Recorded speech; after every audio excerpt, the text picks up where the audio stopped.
Saudara-saudara pendengar yang kami kasihi dimanapun Anda berada, Anda kembali bersama kami dalam acara Telaga, Tegur Sapa Gembala Keluarga. Saya Gunawan Santoso dari Lembaga Bina Keluarga Kristen akan berbincang-bincang dengan Bapak Pendeta Dr. Paul Gunadi. Beliau adalah seorang pakar dalam bidang konseling serta dosen di Seminari Alkitab Asia Tenggara, Malang. Perbincangan kami kali ini tentang tahun pertama pernikahan. Kami percaya acara ini pasti bermanfaat bagi kita sekalian, dan dari studio kami mengucapkan selamat mengikuti. Pak Paul, tahun-tahun pertama pernikahan, awal-awalnya memang indah dalam masa bulan madu, tetapi itu hanya selang beberapa bulan saja, kemudian datang masa-masa yang sulit di mana mereka harus saling menyesuaikan, Pak Paul. Ada yang menggambarkan ini seperti dua aliran sungai yang deras, lalu pada waktu bertemu itu kan menimbulkan gejolak yang luar biasa, Bapak. Apakah itu gejala yang memang umum dialami oleh hampir semua pasangan atau bagaimana, Bapak? Sangat umum, Pak Gunawan. Jadi ya karena kita ini dua orang yang berbeda, ya, mempunyai kebiasaan-kebiasaan hidup yang nggak sama, cara memandang hidup juga berlainan. Nah, sewaktu kita harus ya hidup bersama, nggak bisa enggak, kita harus melakukan banyak penyesuaian. Nah, jadi seperti hal lainnya dalam hidup, pernikahan yang sehat memang mesti dirawat dan dipupuk sejak awal. Nah, tahun pertama pernikahan adalah masa yang pentingnya, sebab pada masa inilah sistem keluarga dibentuk.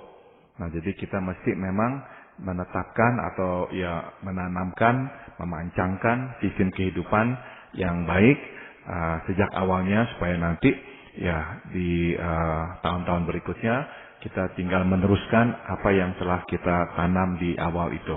Ya, ada pasangan-pasangan yang mempunyai masa pacarannya cukup panjang, bisa 5 tahun, bahkan lebih dari itu.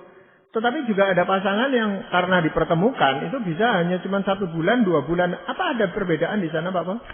Kalau orang nggak mempunyai masa berpacaran yang cukup, ya, nggak bisa enggak, masa pernikahannya menjadi masa mereka harus menyesuaikan dari nol. Sedangkan kalau kita sudah mempunyai waktu yang cukup dalam masa-masa perkenalan, maka kita tinggal melanjutkan apa yang telah kita mulai di awal itu. Nah, meskipun ya masa berpacaran, masa pengenalan itu penting ya, namun memang nggak bisa menjamin ya bahwa pernikahan itu tuh akan pasti baik. Sebab tadi Pak Gunawan sudah katakan seperti aliran sungai. Waktu dua aliran itu bertemu, biasanya akan menimbulkan goncangan dan gelombang yang memang keras. Nah, jadi ya meskipun kita telah berpacaran dan saling mengenal, namun setelah hidup bersama akan ada PR-PR lain yang memang mesti diselesaikan. Ya, kalau begitu dalam hal apa saja kita perlu kerjakan dengan baik, kita pupuk dengan baik, supaya untuk selanjutnya kan perjalanan pernikahan ini bisa seumur hidup, Pak Boleh. Nah, supaya perjalanan selanjutnya itu bisa lebih tenang gitu, Pak Paul. Ada beberapa, Pak Gunawan, yang ingin saya bagikan. Yang pertama adalah kita mesti menetapkan aturan yang jelas. Maksudnya kita mesti mengkomunikasikan dan menegosiasikan aturan kepada masing-masing. Nah, pernikahan kan tidak bisa lepas dari konflik. Nah, penting buat kita untuk dapat menetapkan aturan di dalam menyelesaikan konflik. Kita nggak bisa menghindar dari konflik ya. Selalu ada aja dah yang mesti kita memang hadapi.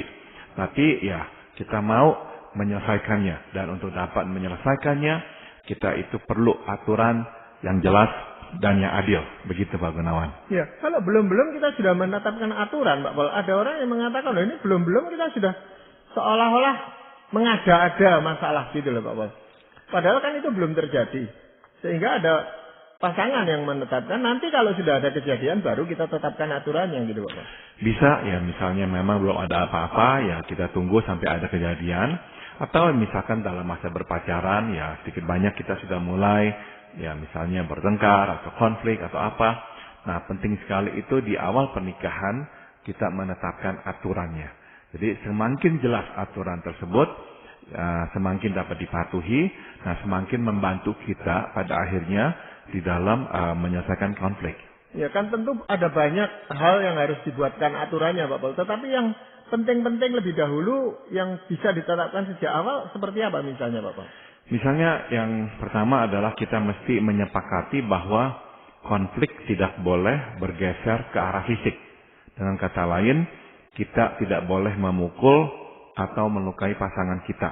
Jadi benar-benar tangan itu tuh nggak boleh bergerak. Mulut boleh bergerak, nggak apa-apa. Emosi boleh turun naik, nggak apa-apa. Tapi tangan, kaki nggak boleh bergerak. Bahkan misalkannya ya, kita mendorong pasangan, menjorokkannya, meskipun kita nggak memukulnya, itu pun juga jangan. Jadi jangan memulai kebiasaan mendorong atau memukul pasangan. Tetapi ada orang yang kata-katanya itu justru lebih tajam atau lebih keras daripada sebuah tamparan atau pukulan, Pak Bos. Nah sudah tentu kita juga harus menjaga, jangan sampai ya waktu kita bertengkar kita lupa diri. Sehingga akhirnya kata-kata yang keluar dari mulut kita adalah kata-kata yang justru hanya untuk menyakiti pasangan. Ya kita memang mau menyelesaikan konflik, bukan mau menyakiti hati pasangan. Jadi kita harus bedakan keduanya itu. Jadi saya setuju dengan Pak Gunawan, bukan saja kita harus menjaga, jangan sampai konflik itu akhirnya luber menjadi sebuah perkelahian secara fisik, tapi juga yang mulut kita pun kita mesti jaga, jangan sampai akhirnya ya melukai hati pasangan sampai dalam. Aturan yang lain apa Pak? Aturan yang lain misalnya adalah tatkala kita bertikai, kita mesti berusaha meredam suara. Misalnya ya, kita itu tuh biasa memang kalau marah itu tuh harus berteriak. Nah kita mesti meredam suara kita. Kita tidak boleh berteriak-teriak, apalagi mencaci maki pasangan. Ya, sebab nggak bisa enggak, suara yang keras, memaki-maki, biasanya itu akan mengundang respons yang sama dari pasangan. Berarti dua orang saling berteriak, saling mencaci maki, wah itu benar-benar akan menjadi sebuah kancah perkelahian. Nah memang dalam hal ini, pertengkaran ini seringkali yang diserang itu justru pribadinya Pak Pol. Bukan kita menyelesaikan masalahnya, tetapi justru orangnya ini yang menyakitkan sekali sebenarnya. Betul, jadi memang kita mesti menjaga ya, harus berani ya, mengerem, merantai diri kita, jangan sampai kita terperangkap ya, masuk ke dalam pencobaan untuk menyakiti hati pasangan. Dan kita tahu cara terampuh menyakiti hati pasangan adalah dengan menyerang pribadinya ya, bukan membahas lagi masalahnya. Ya mungkin Pak Pol punya contoh konkret gitu dalam pengalaman hidup Pak Pol sendiri tentang aturan-aturan ini apa misalnya Pak Pol? Saya masih ingat waktu kami ini baru memulai pernikahan, kami menyepakati bahwa kami tidak boleh mencampuri urusan keluarga asal masing-masing tanpa diundang. Jadi saya itu dengan istri dari awal memang sudah membuat garis yang jelas. Keluargamu dan keluarga saya, kalau ada urusan apa-apa, saya hadapi keluarga saya, engkau hadapi keluargamu. Dan kami juga membuat peraturan, kami tidak boleh menegur langsung mertua atau pihak keluarga pasangan masing-masing. Sebab kenapa? Sebab kalau anak dengan orang tua konflik, ya besoknya akan rekonsiliasi baik kembali. Tapi kalau menantu dengan mertua konflik, itu efeknya biasanya berkepanjangan. Jadi kita harus berdisiplin diri, tidak boleh berhubungan langsung menegur pasangan orang tua dari pasangan kita. Jangan, biarkan kita hanya keluhkan kepada pasangan kita saja. Saya masih ingat, misalkan orang tua istri saya bicara dengan istri saya lewat telepon waktu kami tinggal di sini. Nah, terus kemudian ya saya hanya tanya gimana kabarnya, mereka baik-baik saja. Istri saya hanya berkata, oh mereka baik dan sebagainya. Saya nggak mencari-cari tahu ngomongin apa tadi, pembicaraannya apa saja. Tidak, karena orang tua dengan anak yang mempunyai privasi, mereka mau bicara apapun ya nggak apa-apa, silakan. Dan saya nggak harus mengetahui apa yang dibicarakan oleh istri saya dengan keluarganya. Demikian juga waktu saya bicara dengan orang tua saya atau apa, istri saya nggak nanya-nanya tadi ngomongin apa aja lah dan sebagainya. Enggak. Sebab sekali lagi saya sudah melihat betapa mudahnya kita ini ribut gara-gara urusan, kok orang tuamu ngomong begitu ya, kok papamu ngomong begitu tadi ya, akhirnya jadinya kitanya yang ribut. Jadi enggak, lebih baik kita batasi ya. Tapi kan ada orang tua yang menganggap menantu itu sebagai anaknya gitu Pak Bos. Sehingga kalau menantunya ini lewat suaminya atau istrinya menegur kita sebagai orang tua, ada orang tua yang tersinggung. Loh, kamu kan juga anak saya, walaupun anak menantu katanya. Tetapi kenapa tidak mau bicara langsung dengan saya? Kenapa mesti harus lewat pasanganmu gitu? Nah, dalam kasus kayak begitu, saya akan jelaskan kepada pihak mertua bahwa saya menghormati papa dan mama.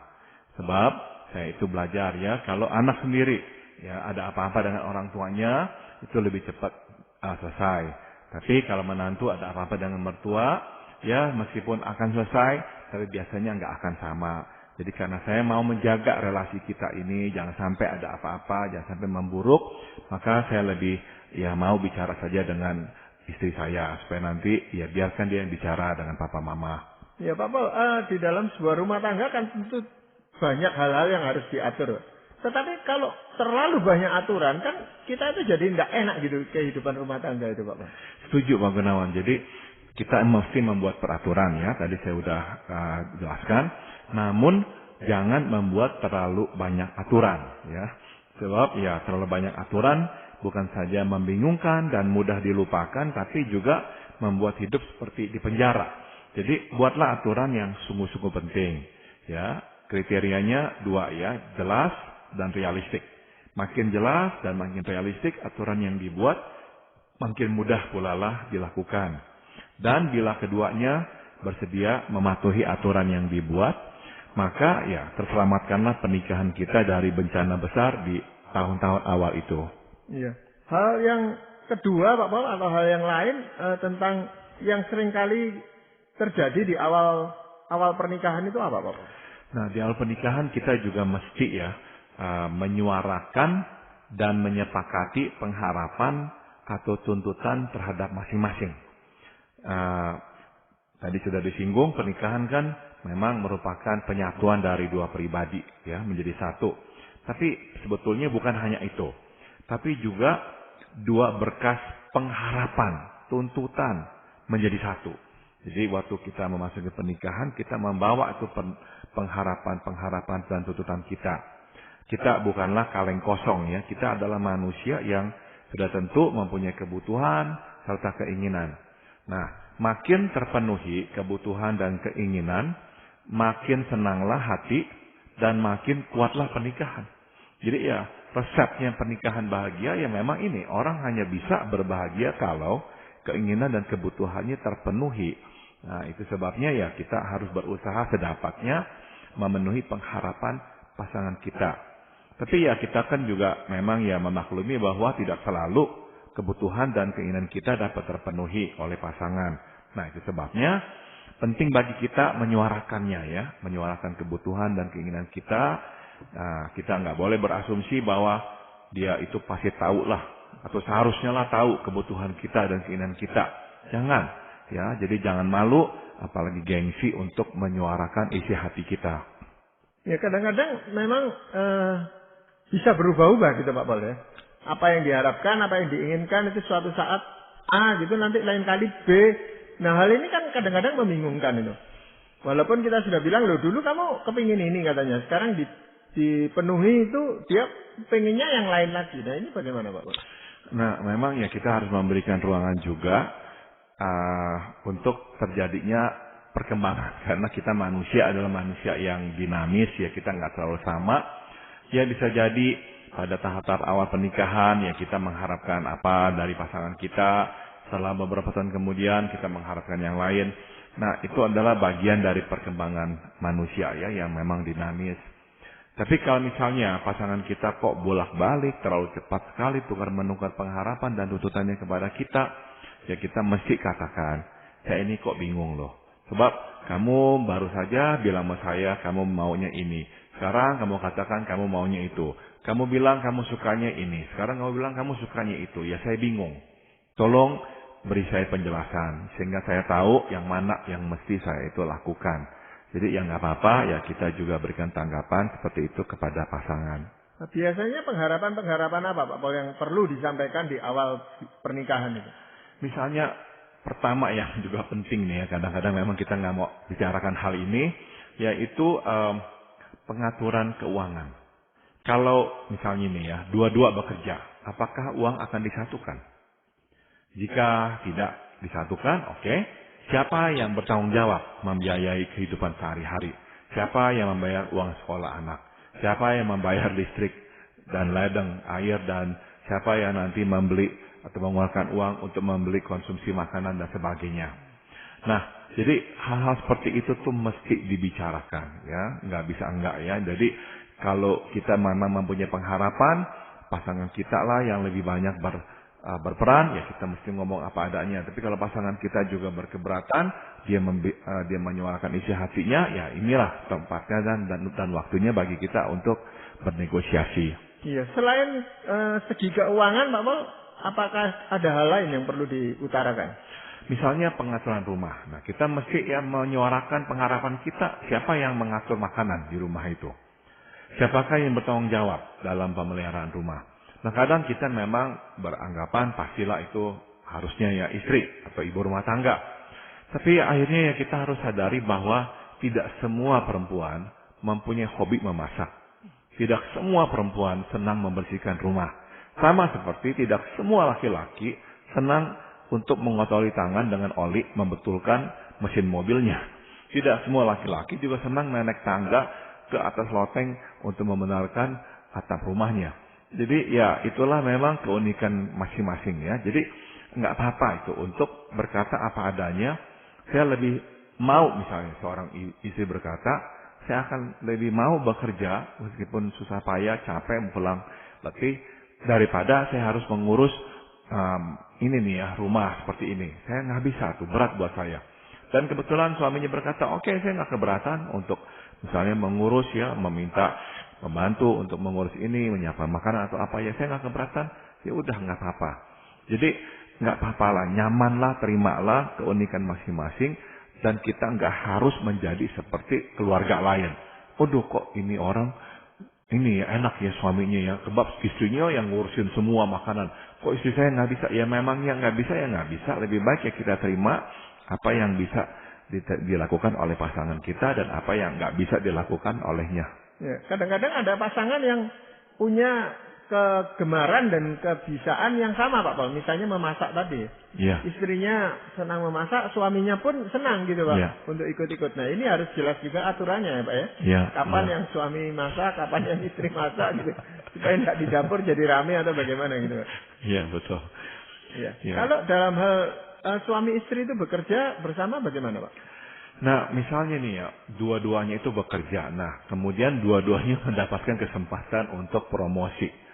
Nah, siapa sih yang akan mengalah bila dua kepentingan ini bertabrakan? Nah, sebab ya nggak selalu harus istri yang mengalah. Kadang suami pun perlu mengalah. Dan udah tentu nggak harus suami yang terus mengalah. Kadang-kadang istri pun mengalah. Jadi prinsipnya bukanlah kita harus tentukan selalu siapa yang harus mengalah. Tapi poinnya adalah pada saat ini nih, rasanya siapa tuh yang seharusnya mengalah. Nah, ini yang perlu dibicarakan. Namun yang saya mau tekankan adalah kita nggak bisa tuh belum apa-apa tuh udah punya konsep yang harus mengalah adalah istri. Nggak ada tawar-menawar. Harus pokoknya istri yang mengalah. Karir saya sebagai suami lah yang harus didahulukan. Nggak mesti begitu. Jadi ya inilah waktu dan tempatnya bagi masing-masing menyuarakan pengharapannya. Ya, kan tentu di dalam sebuah keluarga itu ingin mengharapkan ada kehadiran seorang anak atau lebih bahkan. Nah, ini bagaimana tentang anak ini, Pak Won? Sama ya, jadi masing-masing harus menyuarakan pengharapannya. Misalnya siapa tuh yang bertanggung jawab mengurus anak. Sekali lagi, sudah tentu ibu akan berperan besar ya dalam hal ini. Tapi ada ibu rumah tangga yang juga mengharapkan bapak ya untuk berperan lebih aktif lagi. Dan siapakah yang nanti akan mendisiplin anak?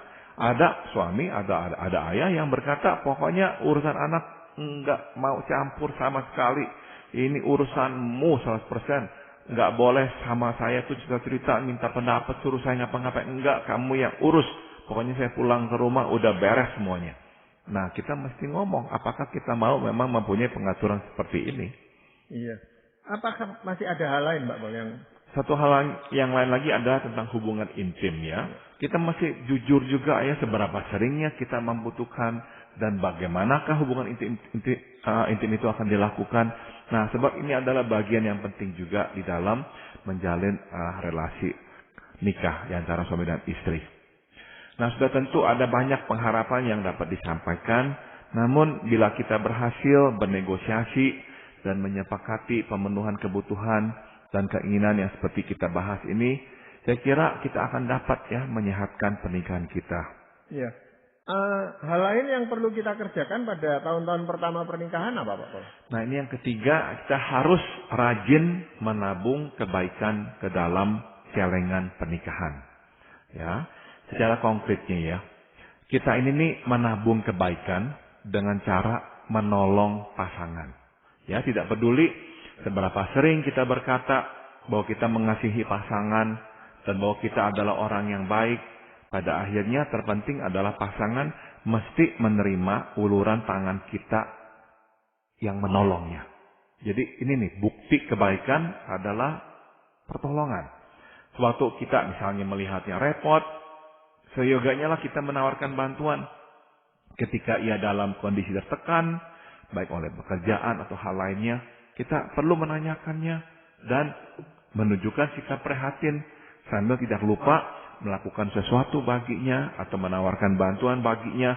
Nah, semua ini merupakan bukti nyata bahwa kita ini mengasihinya. Ya, dan sebenarnya kalau seseorang itu diberi kesempatan untuk memberikan pertolongan, itu juga menimbulkan rasa sukacita di dalam diri orang yang menolong itu, Pak Paul. Baik itu suami ataupun istri. Setuju Pak Gunawan, karena yang waktu kita bisa berbuat sesuatu dan dia pun merasa terbantu, nggak kita akan bahagia. Waktu kita melihat dia bahagia, waktu kita itu mendengar ucapan terima kasihnya atas bantuan kita, kita pun akan disenangkan hatinya. Iya, tetapi seringkali kadang-kadang juga bantuan itu malah merepotkan, itu bisa juga terjadi dan itu bisa salah mengerti juga di awal-awal pernikahan itu, Pak Bos. Betul. Jadi memang kita perlu menawarkan ya, menanyakan, tapi ya kita juga mesti ya peka ya. Kadang-kadang bisa diinterpretasi campur tangan, ya nggak perlu ya menggerecoki. Jadi memang ya sebaiknya lah kita itu menawarkan dengan baik-baik gitu. Atau melanggar wilayah yang buat si suami atau si istri, misalnya saja Pak Paul, suami itu membersihkan dapur gitu. Padahal si istri mengatakan dapur itu wilayah saya, kamu jangan ikut-ikut ngurusi dapur. Atau ruang kerja, si suami berkata ini ruang kerja ini wilayah saya. Istri tidak boleh campur-campur masuk ke sana gitu Pak Paul. Ya kadang-kadang misalnya ya membersih-bersihkan barang-barang ya. Ini memang kebetulan perkakas atau barang-barangnya si suami. Si istri beres-beresin kemudian mengatur ulang letaknya. Nah pulang-pulang si suami bisa marah. Kok barang-barang saya jadi sekarang letaknya berpindahan. Istrinya berkata ini kan lebih bagus begini, lebih bagus begitu. Akhirnya jadi nggak enak ya. Jadi memang ya perlulah saling tenggang rasa dalam hal ini. Iya. Jadi menabung kebaikan atau menanamkan kebaikan itu sebenarnya keuntungannya apa sih Pak? Keuntungannya begini Pak Gunawan ya. Kalau kita ya dari awal menabung kebaikan ya, waktu kita konflik, nah sekali lagi kita pasti akan konflik ya, nggak bisa enggak. Atau ketika kita merasa tidak puas dengan pasangan kita, nah kebaikan-kebaikan yang telah kita terima dari pasangan kita itu tuh akan muncul dalam ingatan kita dan mendinginkan hati kita yang lagi panas. Ya, sebab kita mengingat iya dia kok berbuat baik kepada saya, dia kok pernah menolong saya dan sebagainya. Nah, itu akan mengurangi atau meredam, menurunkan suhu kemarahan kita atau ketidakpuasan kita. Sebaliknya ya, jika kita sulit mengingat-ingat kebaikannya, nggak bisa tuh inget-inget. Nah berarti tabungannya minus alias kosong. Dan pasti hal ini akan makin mengobarkan api kemarahan. Sebaliknya bila kita bisa mengingat begitu banyak kebaikan yang telah diperbuatnya bagi kita, maka kemarahan atau ketidakpuasan pun menyusut. Nah jadi sering-seringlah menabung kebaikan dalam bentuk memberikan pertolongan kepada pasangan kita. Iya, jadi menabung emosi seperti ini tidak bisa dilakukan sekaligus gitu ya Pak Paul ya. Harus bertahap dan berulang-ulang ini. Betul sekali. Jadi ya sering-seringlah dari awal pernikahan kita menawarkan bantuan, kita mau menolongnya. Ini benar-benar menjadi modal yang sangat-sangat penting untuk bukan saja menyatukan pernikahan kita, tapi terutama pada waktu konflik. Nah, ingatan akan tabungan ini nih berperan sangat-sangat positif. Masalahnya Pak Pol, melihat tabungan emosi kita di pasangan kita ini tidak semudah seperti melihat tabungan kita di bank gitu Pak Pol ya. Kadang-kadang sudah habis, kita pun tidak tahu bahwa itu sudah habis, sehingga terus jalan dan akhirnya pecah perang gitu Pak. Atau ya kita sudah cukup menabung menurut kita, tapi pasangan kita nggak bisa inget-inget apa yang telah kita lakukan. Itu juga bisa membuat kita frustrasi akhirnya. Iya, Pak Pol, dalam hal ini, apakah ada firman Tuhan yang ingin Pak Pol sampaikan? Firman Tuhan dari Roma pasal 14 ayat 19 berkata, sebab itu marilah kita mengejar apa yang mendatangkan damai sejahtera dan yang berguna untuk saling membangun. Ayat yang indah dan yang cocok sekali untuk tahun pertama pernikahan dan sudah tentu tahun-tahun berikutnya juga ya. Yaitu hendaklah kita ya, suami dan istri mengejar apa yang mendatangkan damai sejahtera dalam pernikahan kita. Kita mesti mengejar apa yang berguna untuk saling membangun satu sama lain. Nah, kalau kita memang menjadikan ini sebagai target kita ya, kita mau melakukannya ya. Saya percaya ini adalah modal yang sangat-sangat penting dan nanti akan membuahkan hasil yang positif dalam pernikahan. Kalau Pak Pol menyebutkan kata mengejar tadi dengan tekanan khusus, itu artinya kan suatu usaha yang sungguh-sungguh gitu Pak Pol, bukan hanya sambil lalu dikerjakan itu. Ya, betul sekali. Jadi kita nggak bisa memasuki pernikahan.